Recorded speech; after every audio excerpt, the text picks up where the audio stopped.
What's up, Derek Kirk here with another tutorial from Redshift 3.5 with the RS standard material. Today we're going to be going over creating fabrics. Now fabrics are very texture heavy, so I don't have a lot of assets to give away this time. I will, however, give you a list of some of my favorite resources where you can find really good quality texture maps that we can use to create some really nice fabrics. A lot of them you can get some really good results with just the free versions, but also obviously you can pay to get a higher res version of most of these texture maps. We are going to be covering a lot in this tutorial, and we'll try not to go too quickly, but I don't want to make it too in-depth at the same time. Basically, we're going to cover how to plug in things. Once you download your textures, you're going to need to know where to plug in your albedo and your roughness and your bump and things like that, as well as how to use the fresnel node along with the sheen attribute inside the RS standard material to create that distinct look that fabric has that other materials don't have. And we're also quickly going to create hair to create kind of a frayed fabric, little extra little detail inside of our fabric for those macro shots that really are going to make it pop. All right, a lot to cover. Let's get started. Real quick, I just want to say be sure to check out derekkirk.net for all of my content, and check out our courses on CG shortcuts and my courses on Skillshare. All of these are going to be updated with new content as well with the new big changes with Redshift, so be sure to stay tuned and check those out. Firstly, I want to mention that the material ball and stuff that I'm using is already in the asset browser with C4D. You go to your scene file and type in material, you get this material preview. You can bring that in, and that comes in with this nice shape, but it also comes with this subdivision cloth object that you can just turn on, and it will just overlay a cloth on top of that for you, so you can make your cloth material, so you have these nice folds and stuff, so you can work with your sheen. So it's a really, really cool feature to be built in, so be sure to check that out. It's awesome that they've provided that.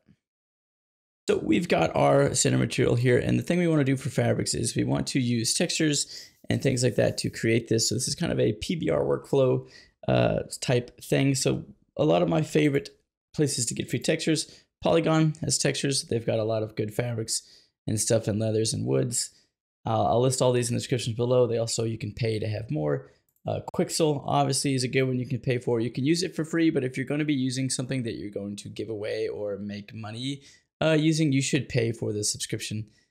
So be sure, it's like 20 bucks a month or something like that. It's got tons of, you get all the mega scans and everything access for free. So pretty cool.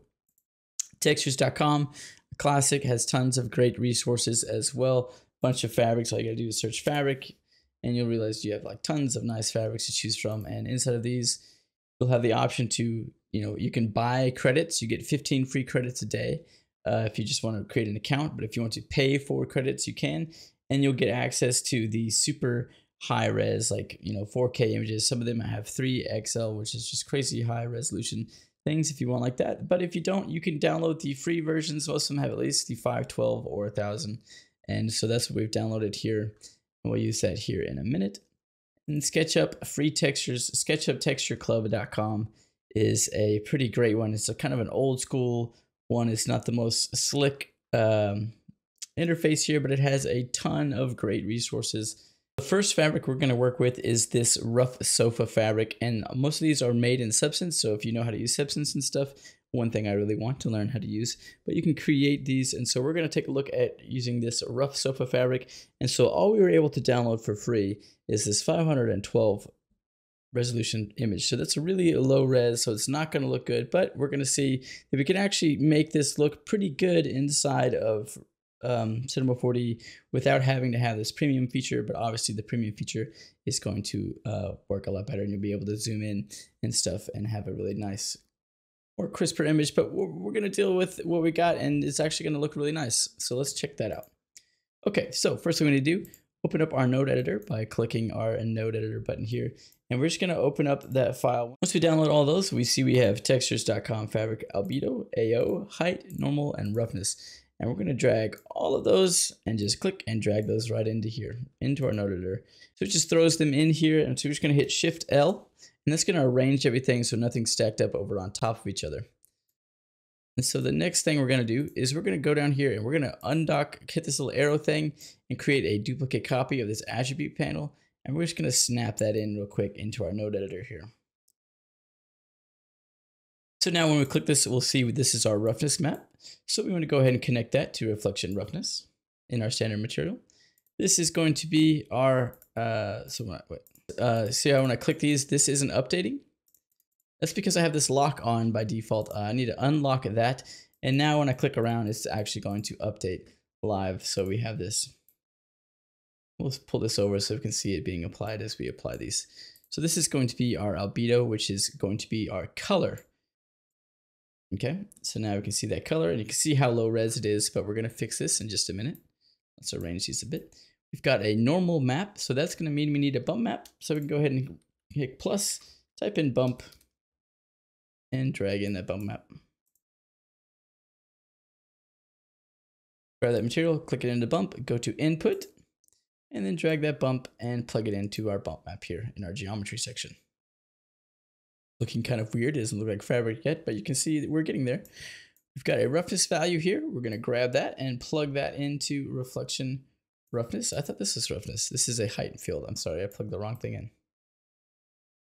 Got our roughness value here into the roughness, and this is our height field. So we're going to use this for displacement. So we go to displacement and bring that in. We're going to hook that up, input texture map. This displacement node actually goes straight into the output. It doesn't go into our standard material here.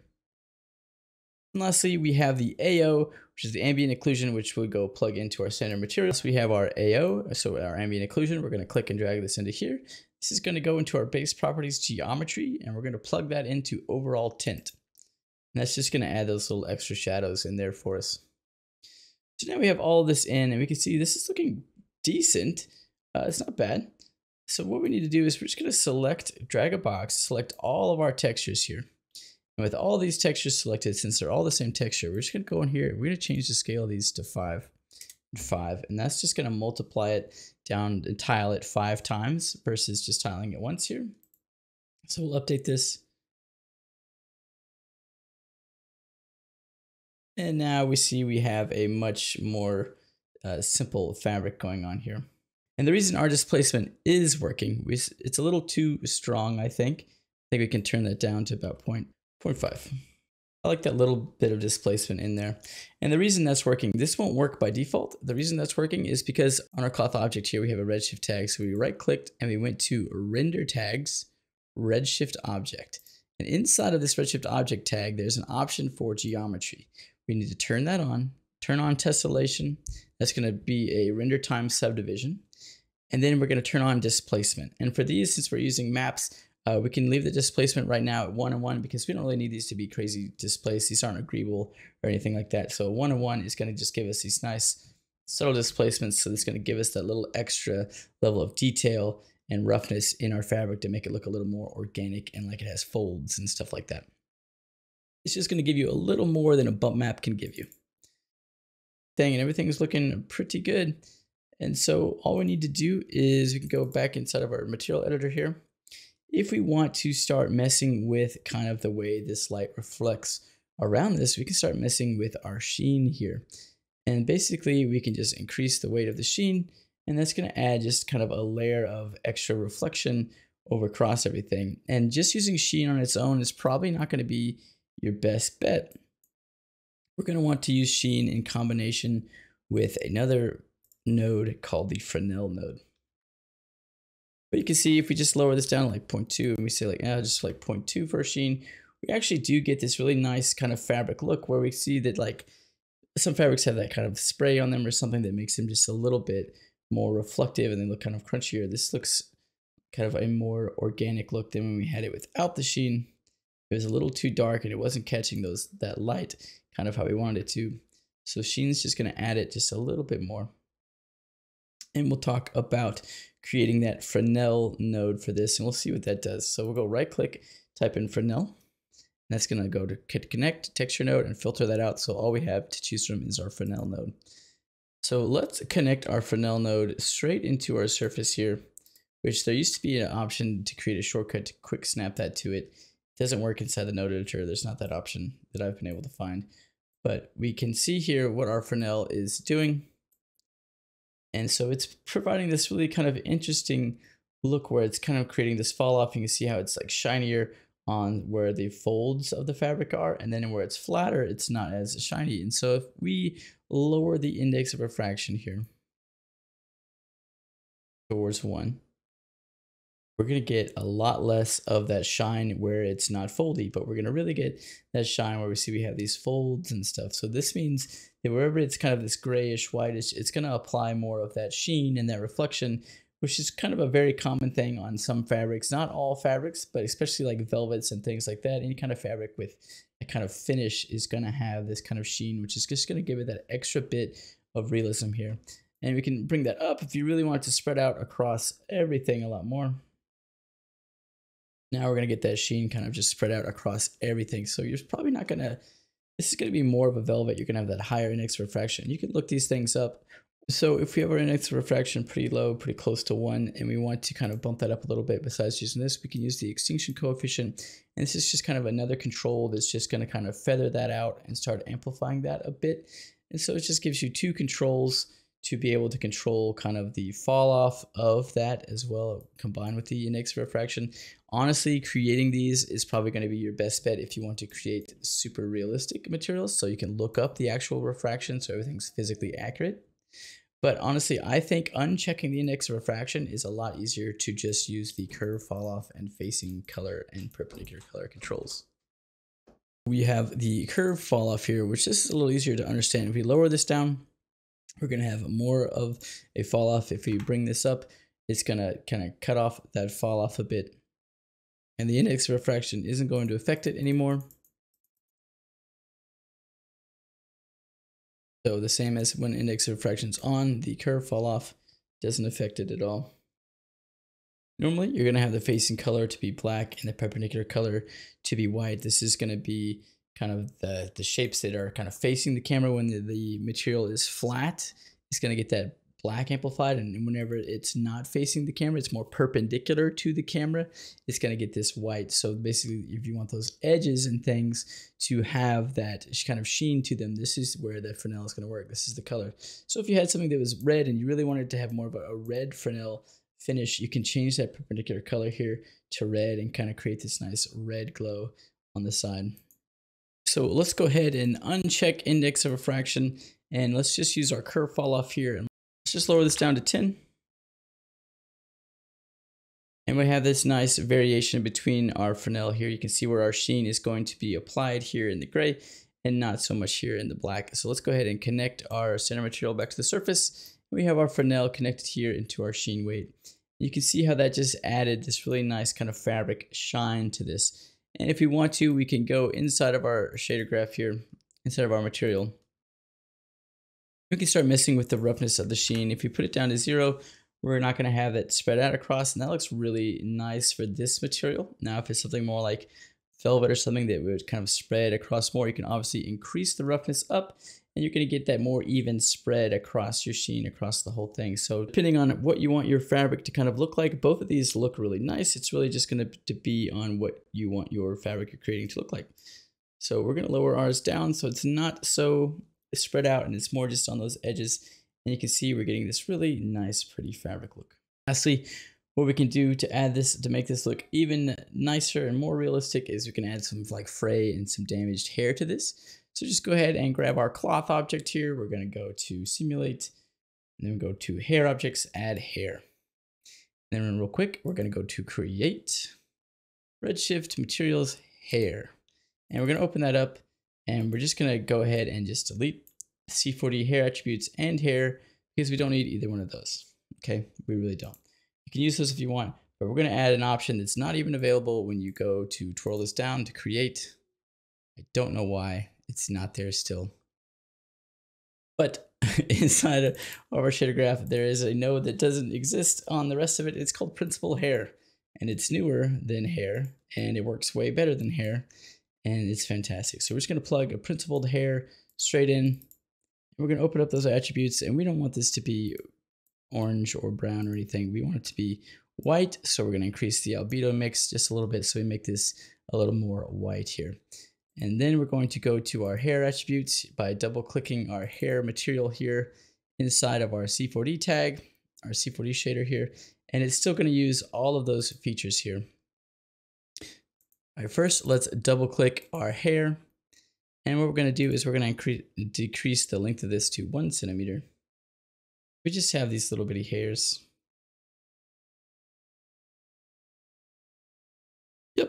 Let's see, we've created fuzz here, but we don't want fuzz. We want to grab this RS hair material that we created. It's the RS principled hair, actually. Throw that on there, and that's going to override these things, but we're still going to have the controls of our hair here. So double click our hair node here. We're going to go to the thickness tab, and we're going to say 0.05 and 0.01 for the tip. And that's just going to make these very small little hairs. Actually, we're going to do 0.03, 0.03 and 0.01. And we're just going to turn on the bucket render region here so we can see these. So we've created these tiny little hairs. And now inside of this, we double click our tag again and go to the basics tab. Actually, go to thickness. We're going to grab this input and we're going to bring it down so that it kind of gets smaller as it goes out. So it fades off nicely. Then we're going to go to our basic tab. We're going to turn on kink. We're going to turn on curl, and we're going to turn on frizz. And we're not going to mess with the settings of all those because just the default settings should be enough just to provide these nice little frayed looking hairs here. So lastly, all we need to do is go to our hair, turn our growth down because we don't need like a ton of hairs all over this. So we're just going to change it to about 850. And once you do that, you'll need to go down here and click regrow. That's just going to redistribute those across our object for us. I know that was a really fast breakdown of adding hair into it. And we'll cover that more, especially if you guys want to learn more about hair and stuff and creating fur. We can definitely do something on a rug. I love to do that. So now we have this really nice, super realistic looking fabric that's reflecting light correctly.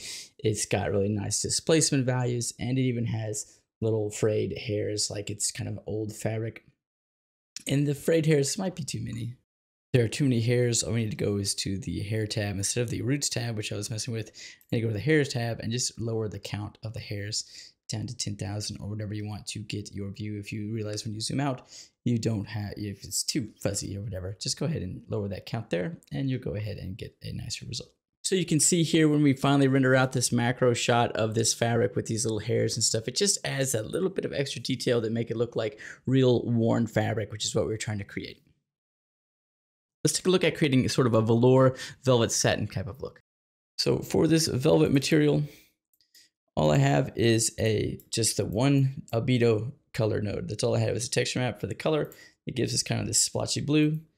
Plug that into the alt input of a ramp, okay? A lot of people are wondering about their ramp nodes and how it works. You just don't do texture space. I don't know why it offers that, or source. If you do any of those things, you're gonna see it gives you red lines because that's not where it goes. It goes to alt input and that gives you a nice white line.